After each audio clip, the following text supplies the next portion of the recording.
Thanks for watching. Don't forget to like, comment, share and subscribe to Mufti Tariq Masood, famous scholar. اور اللہ نے اہل ایمان کو حکم دیا وَاعْتَصِمُوا بِحَبْلِ اللَّهِ جَمِيعًا وَلَا تَفَرَّقُوا، اے ایمان والو اللہ کی رسی کو مضبوطی سے تھامو اور آپس میں اختلاف مت کرو۔ یہ آیت بھی آج لوگ غلط جگہ فٹ کر رہے ہیں۔ یہ آیت کا اصل شان نزول کیا ہے؟ دو قبیلوں میں لڑائی ہونے والی تھی تو آپ صلی اللہ علیہ وسلم نے ان کی لڑائی رکوائی اور قرآن کی آیت نازل ہوئی کہ اللہ کی رسی کو مضبوطی سے تھم دو۔ قرآن میں لکھا ہوا ہے کہ مومنین آپس میں بھائی ہیں تو مت لڑو۔ آج یہ آیتیں جو ہے نا امام ابو حنیفہ، امام شافعی، امام مالک اور امام احمد بن حنبل کے جو فالوورز ہیں ان پہ فٹ کی جاتی ہیں کہ اللہ کہہ رہے ہیں کہ قرآن کو مضبوطی سے تھامو اور آپس میں فرقوں میں، لا تفرقوا کا مطلب کیا ہے؟ فرقوں میں مت بٹو۔ یہ اس آیت کا مطلب ہی نہیں ہے۔ یہ جو فقہاء کرام کے درمیان اختلاف ہیں یہ فرقہ واریت نہیں ہے، نہ یہ وہ اختلاف ہے جو شریعت میں مذموم ہے۔ یہ تو صحابہ کے درمیان بھی اختلاف تھا۔ بعض صحابہ رفع الیدین کرتے تھے، بعض صحابہ رفع الیدین کے قائل نہیں تھے، بعض امام کے پیچھے فاتحہ کے قائل تھے، بعض امام کے پیچھے فاتحہ کے قائل نہیں تھے۔ تو یہ تو صحابہ کرام میں بھی اختلاف تھا اور نبی کے دور میں بھی اختلاف ہوا ہے۔ نبی نے حکم دیا بنو قریظہ پہنچنے سے پہلے نماز نہ پڑھو، بخاری مسلم کی حدیث ہے۔ تو جب وہ صحابہ راستے میں تھے نماز قضا ہونے لگی، صحابہ میں اختلاف ہو گیا۔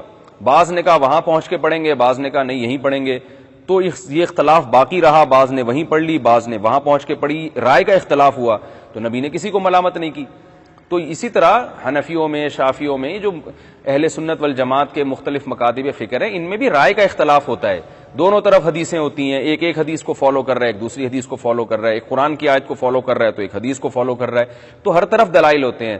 ہاں یہ اختلاف برا جب ہوگا جب ایک دوسرے پہ تان شروع کر دیا جائے، یعنی ہر وہ چیز جو پھڈے بازی کی طرف لے کر جائے، کیونکہ دو قبیلے پھڈے بازی پہ آ گئے تھے۔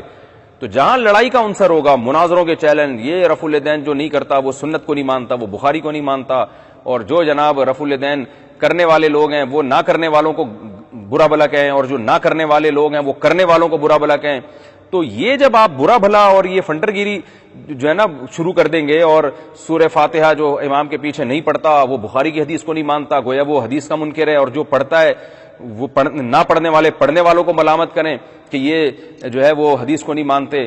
تو یہ جو ہمارے ہاں جو شخص بھی اس طرح کی کلپ بازیاں کر رہا ہے، جو شخص بھی اس طرح کا میسج لوگوں کو دے رہا ہے کہ اپنے دلائل کو وہ بتاتا ہے کہ یہ زمزم سے دھلے ہوئے دلائل ہیں اور مخالف کے دلائل میں کوئی جان ہی نہیں ہے، وہ سب جھوٹ ہے اور یہ سب دو نمبر ہیں، یہ سب مولوی اپنی دکانیں چمکا رہے ہیں، سب مولوی معاذ اللہ چورن بیچ رہے ہیں، اس طرح کی جو باتیں کرے گا وہ اس آیت کا مصداق ہے، کیونکہ وہ امت میں نفرت پیدا کر رہا ہے۔ تو ایسے لوگوں سے ہوشیار رہنا چاہیے ہمیں۔ اللہ نے فرمایا کہ اللہ کی رسی کو مضبوطی سے تھامو جس میں تمہیں متحد رہنے کا حکم دیا گیا ہے، اور آپس میں لڑائی مت کرو، آپس میں پھڈے بازی مت کرو۔